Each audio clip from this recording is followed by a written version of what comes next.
अब देखो यार, अगर तुम लोग केविन ओवेंस के फैन हो तो ये वीडियो तुम्हारे लिए होने वाली है, क्योंकि गाइज केविन ओवेंस के एईडब्ल्यू ज्वाइन करने को लेकर बैक स्टेज से काफी बड़ी रिपोर्ट आ रही है। हफ्तों तक लूचा ब्रोज के डब्ल्यूडब्ल्यूई में डेब्यू रूमर्स के बाद लूचा ब्रोज ने ऑफिशियली डब्ल्यूडब्ल्यूई को ज्वाइन कर लिया है। एईडब्ल्यू में जे वाइट के रिटर्न सिचुएशन को लेकर बैक स्टेज से काफी बड़ी अपडेट आ रही है। तो वहीं एईडब्ल्यू के रेसल ड्रीम को लेकर लेटेस्ट टिकट सेल नंबर सामने आ चुके हैं। तो गाइज चलिए बिना किसी देरी के शुरू करते हैं इस वीडियो को। और सबसे पहले बात करेंगे एईडब्ल्यू के इस हफ्ते डायनामाइट के व्यूअरशिप की।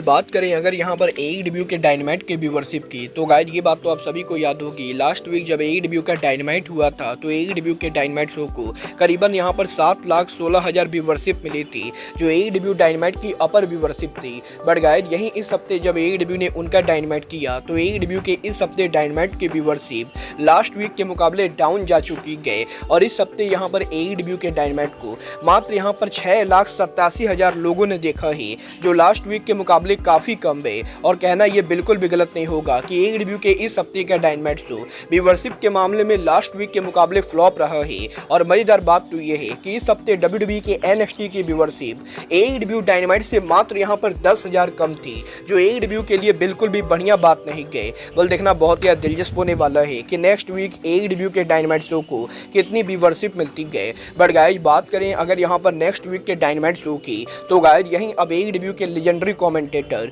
जिम रॉस के एईडब्ल्यू में नेक्स्ट वीक रिटर्न होने को लेकर जिम रॉस ने काफी बड़ी अनाउंसमेंट कर दी है। गाइस यहाँ पर जिम रॉस के एईडब्ल्यू के ऑल आउट पर आखिरी बार अपीयर होने के बाद अब जिम रॉस ने इस हफ्ते उनके पॉडकास्ट पर यह कंफर्म किया है कि वो यहाँ पर नेक्स्ट वीक एईडब्ल्यू के ऑथर ऐसे स्टेडियम में ग्रैंड स्लैम के ऊपर एईडब्ल्यू के कमेंट्री टेबल पर रिटर्न करने वाले हैं। और वैसे तो जिम रॉस की तबीयत अभी कुछ खास ज्यादा बढ़िया नहीं चल रही है, बट इसके बावजूद भी नेक्स्ट वीक एईडब्ल्यू के ऑथर ऐसे स्टेडियम में ग्रैंड स्लैम के ऊपर जिम रॉस एईडब्ल्यू के कमेंट्री टेबल पर रिटर्न करना चाहेंगे। वह देखना बहुत ही दिलचस्प होने वाला है कि नेक्स्ट वीक एईडब्ल्यू के ग्रैंड स्लैम की व्यूअरशिप कैसी रहती है। बट गाइस चलिए फिलहाल आगे बढ़ते और बात करते हैं एईडब्ल्यू के upcoming pay per view AEW wrestle dream की। गाइस यहाँ पर ये बात तो हम सभी लोगों को मालूम है, अब से यहाँ पर मात्र 20 दिनों के अंदर एईडब्ल्यू का रेसल ड्रीम पेपर व्यू होने वाला है, जो यहाँ पर इस साल ब्रायन डेनिसन के होम टाउन के ऊपर टाकोमा डोम में होगा। और यहीं अब टाकोमा डोम के अंदर एईडब्ल्यू के रेसल ड्रीम पेपर व्यू के लेटेस्ट टिकट सेल नंबर सामने आ चुके हैं। गाइस यहाँ पर करंटली एईडब्ल्यू के रेसल ड्रीम पेपर व्यू के लिए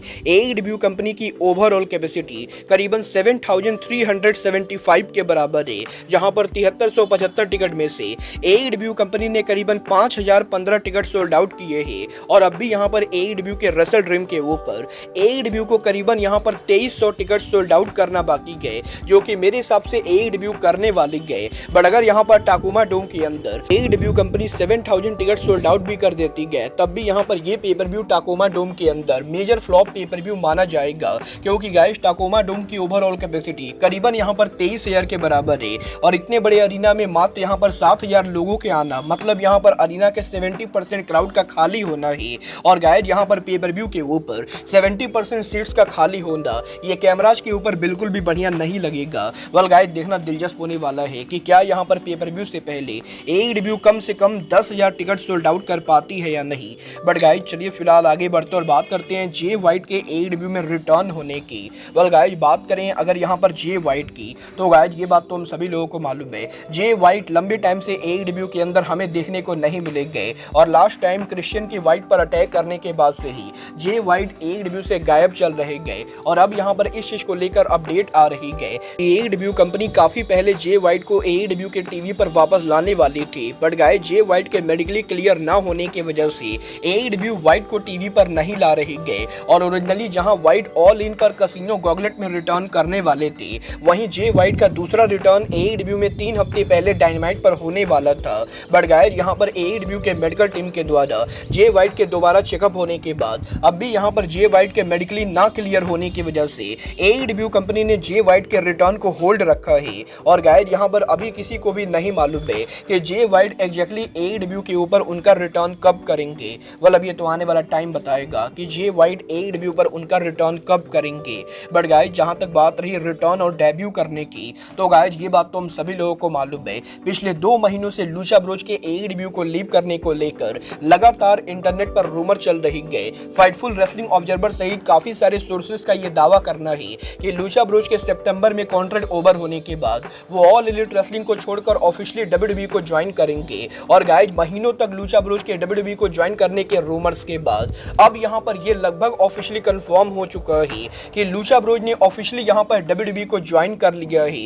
गाइज यहां पर पीडब्ल्यू इनसाइडर ने ये कंफर्म कर दिया है कि लूचा ब्रोज का एडब्ल्यू कॉन्ट्रैक्ट ओवर हो चुका है और ये दोनों ऑफिशियली डब्ल्यूडब्ल्यूई के अंदर मल्टी मिलियन डॉलर का कॉन्ट्रैक्ट साइन करके ऑफिशियली डब्ल्यूडब्ल्यूई के मेन रोस्टर पर मूव कर रहे गए। और गाइज पीडब्ल्यू इनसाइडर ने यह भी कंफर्म किया है कि ना कि लूचा ब्रोज को डब्ल्यूडब्ल्यूई की तरफ से मल्टी मिलियन डॉलर का कॉन्ट्रैक्ट ऑफर मिला है, बल्कि WWE company already Lucha Bros को लेकर उनका थीम म्यूजिक और नया मास्क बनाना शुरू कर चुकी है। और ऑलरेडी यहां पर डब्ल्यूडब्ल्यूई के अंदर लूचा ब्रोज को लेकर डब्ल्यूडब्ल्यूई कंपनी न्यू मर्चेंडाइज बना रही है और किसी भी समय के ऊपर लूचा ब्रोज अब यहां पर डब्ल्यूडब्ल्यूई के ऊपर उनका डेब्यू कर सकते हैं। वेल क्योंकि लूचा ब्रोज ने मेन रोस्टर को ज्वाइन किया है तो गाइज इसीलिए डब्ल्यूडब्ल्यूई के CW पर NXT शो के ऊपर लूचा ब्रोज का डेब्यू होना इम्पॉसिबल है। बट गाइज यहां पर एक चीज तो पूरी पक्की गई कि डब्ल्यूडब्ल्यूई ने लूचा ब्रोज को जितने भी पैसे दिए हैं डब्ल्यूडब्ल्यूई वो सारा पैसा एक साल के अंदर रिकवर करने वाली गए, क्योंकि गाइज यहां पर लूचा ब्रोज के मास्क और लूचा ब्रोज के मर्चेंडाइज के जरिए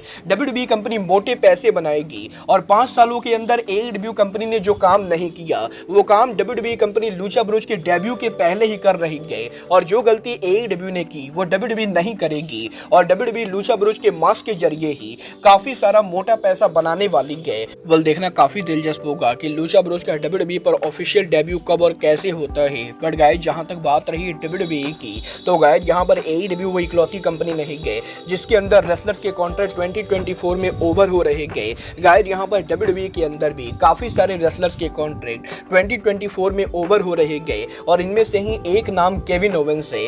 गाइज यहां पर इस हफ्ते इस चीज को लेकर अपडेट आ रही है कि केविन ओवेंस का डब्ल्यूडब्ल्यूई कॉन्ट्रैक्ट इस साल के एंडिंग पर ओवर होने वाला है। और वैसे तो डब्ल्यूडब्ल्यूई कंपनी पूरी तरह से कोशिश कर रही है कि वो यहां पर केविन ओवेंस को साइन कर सके। बट गाइज अगर यहां पर केविन ओवेंस का कॉन्ट्रैक्ट ओवर होता है और वो यहां पर फ्री एजेंट बनते गए तो गाइज केविन ओवेंस को AEW कंपनी की तरफ से मोटे पैसे ऑफर होने वाले गए। और गाइज फाइटफुल ने यह कंफर्म किया है कि डब्ल्यूडब्ल्यूई कंपनी वैसे तो केविन ओवेंस को मल्टी मिलियन डॉलर का न्यू ऑफर देकर उनके ब्रांड के ऊपर री साइन करना चाहेगी। बट अगर यहां पर केविन ओवेंस फ्री एजेंट बनने का फैसला करते गए तो गाइज यहां पर AEW के सोर्सेस का मानना है कि Tony Khan definitely Kevin Owens को मोटे पैसे ऑफर करेंगे, क्योंकि गाइज AEW के अंदर यंग बक्स सहित AEW का 70% रोस्टर केविन ओवेंस का काफी करीबी दोस्त है। और गाइज यहां पर इस चीज के 100% चांसेस है कि अगर यहां पर केविन ओवेंस रिस्क लेकर डब्ल्यूडब्ल्यूई के कॉन्ट्रैक्ट के ओवर होने के बाद फ्री एजेंट बनते गए तो पॉसिबली टोनी खान डब्ल्यूडब्ल्यूई के मुकाबले भी केविन ओवेंस को बड़ा ऑफर देने वाले गए। मतलब ये तो आने वाला टाइम बताएगा कि केविन ओवेंस डब्ल्यूडब्ल्यूई से लॉयल रह के डब्ल्यूडब्ल्यूई कॉन्ट्रैक्ट ओवर होने से पहले ही न्यू कॉन्ट्रैक्ट साइन करते गए या वो फ्री एजेंट बनकर डब्ल्यूडब्ल्यूई और AEW के बीच में बिडिंग वॉर करते गए।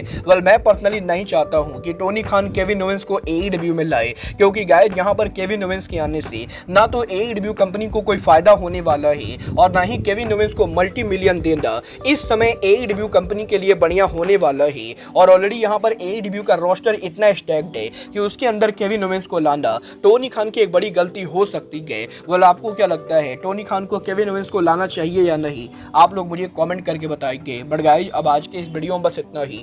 मैं मिलता हूं आपसे अपने अगले वीडियो में। बट गाइज तब तक के लिए goodbye, good night and bang.